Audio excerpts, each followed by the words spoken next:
Hey, it's your boy Sergeant Hooked and Henshins. So today we're reviewing episode 49 of Kikai Sentai Zenkaiger. This is of course the finale, and I'm really sad to see it go. So sad that I instantly, once I got done watching it, went and downloaded the entirety of the series. So I can just rewatch it, because technically if we rewatch it, the show never ends. Anyway, this finale was pretty bonkers. I probably will compare it to something like Die Ranger, which had a kind of kooky, weird ending too. Anyway, so we're just going to jump into it. Of course, like always, clearly going to be spoilers going into this to talk about what happened in the show, in the episode. I do plan on doing like an overall series review video that'll be a little longer for my thoughts overall, and like a series score kind of. Regardless what my score is, it's still a pretty high. It's in my top 5 Sentai though. I really do enjoy the show.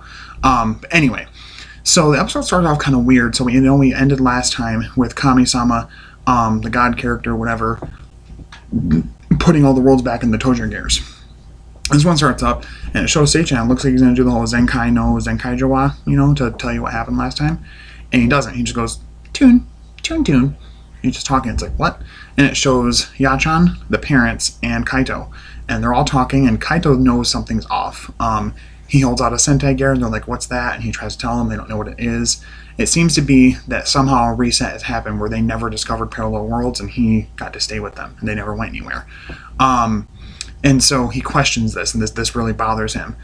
He's trying to figure out why nobody's understanding him, nobody's believing what's going on. He's trying to explain it. Finally, the Kami-sama character, he reaches out to the Kami-sama character, and they're all like, what's going on?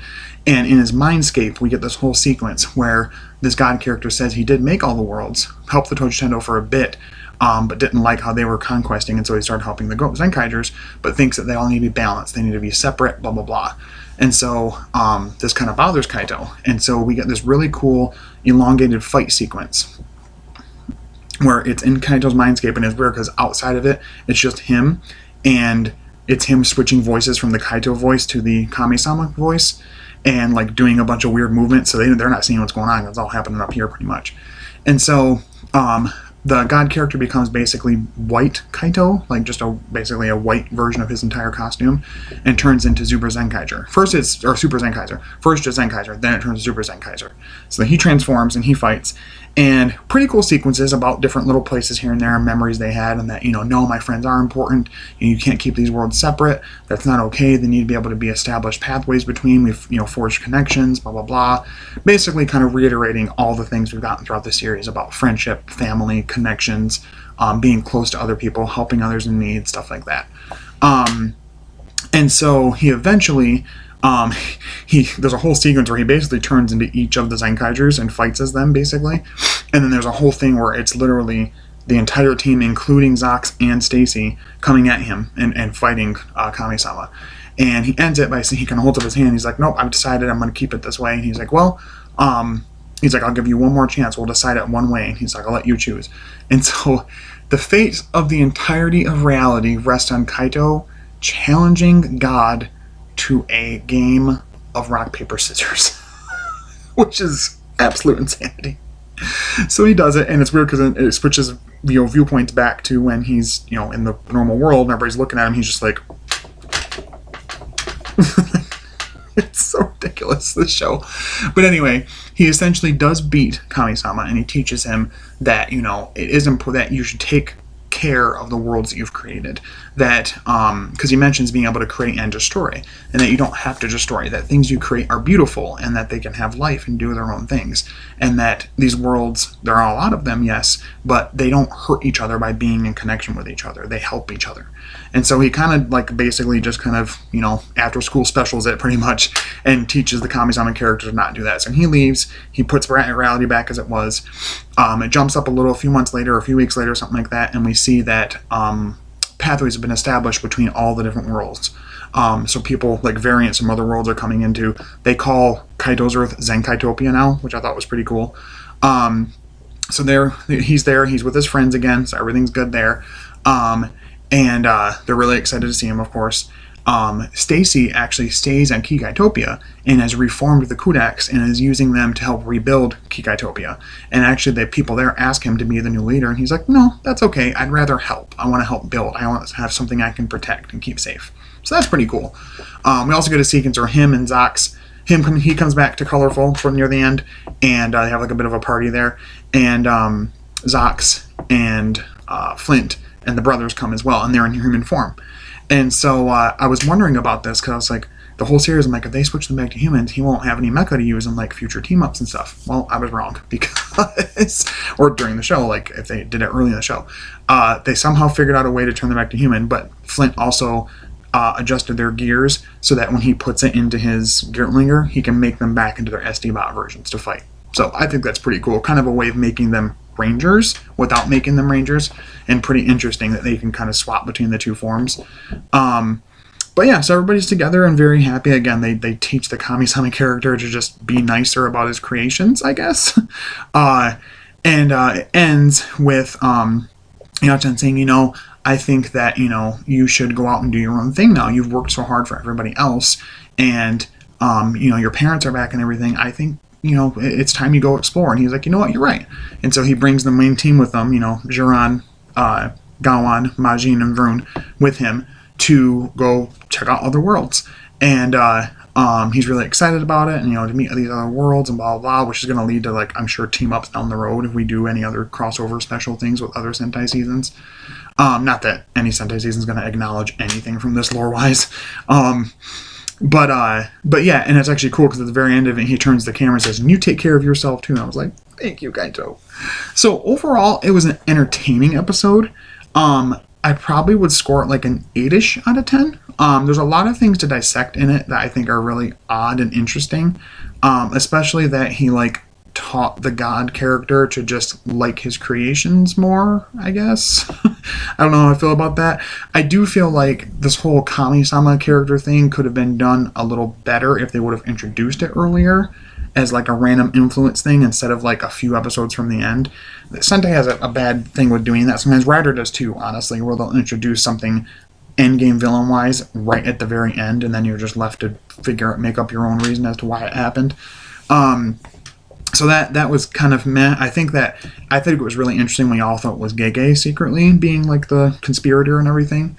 Another big thing from this, at the end of the episode, we see the handoff between him and Don Momotaro, pretty funny. And we also got a preview for the Zenkaiger versus Kira Major versus Senpaiger movie. As in Senpai, as in veteran, old. There's a lot of thoughts about this. Some people think it's going to be one Ranger representative of each team that represents like everybody on the team. So like one Go Ranger, one Zoo Ranger, one Gao Ranger, one Maji Ranger, and one Bokanger, and then maybe somebody to represent Gokaiger as well. Some people think Guy might be involved as the Gokaiger rep. We're not sure what's happening. I know it's coming out in like 2 months, which is crazy. We've not heard anything about it.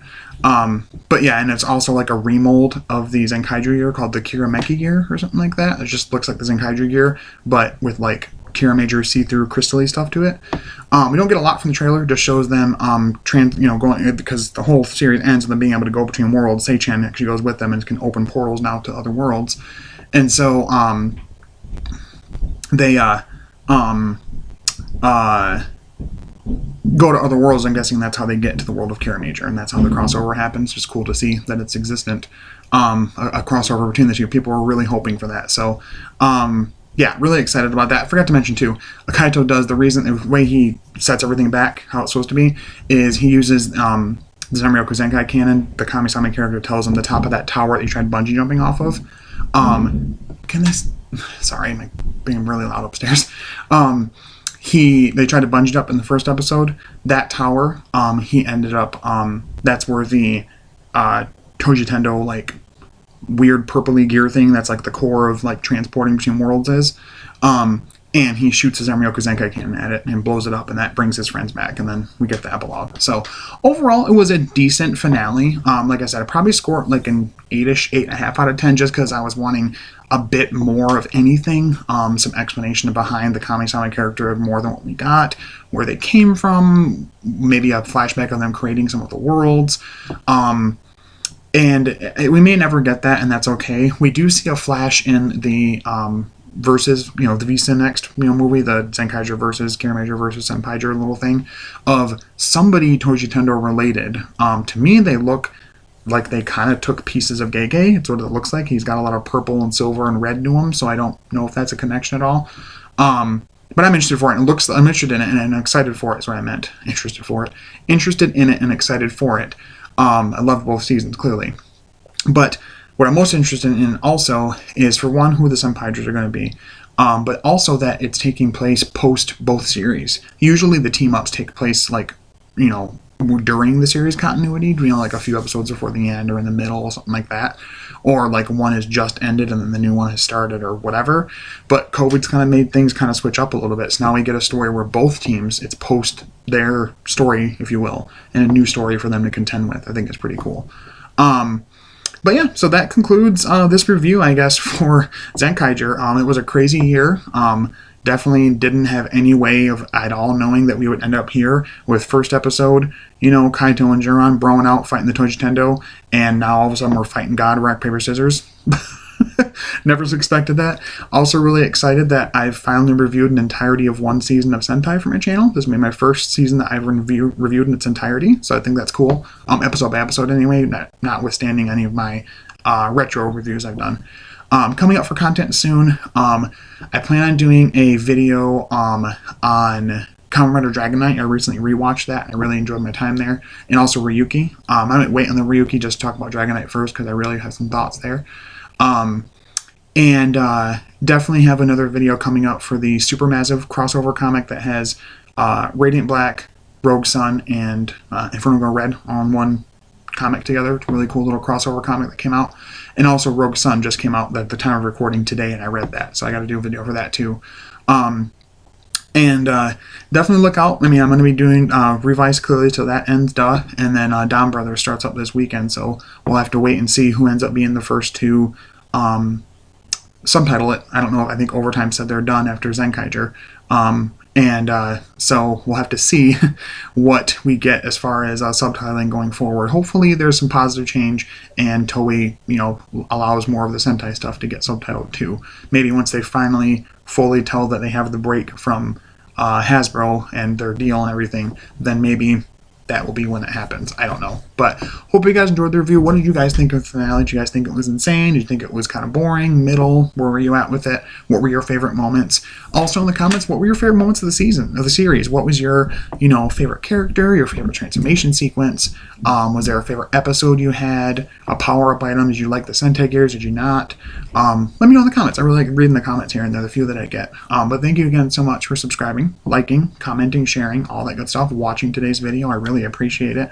Again, just something I do in my free time to have fun, and we're already at 255 subscribers, which is crazy to me because I only started off with 80 and I've gained that many more. So I really appreciate you guys. But as always, until next time, stay hooked on Henshin's. I'll talk to you later. Bye-bye.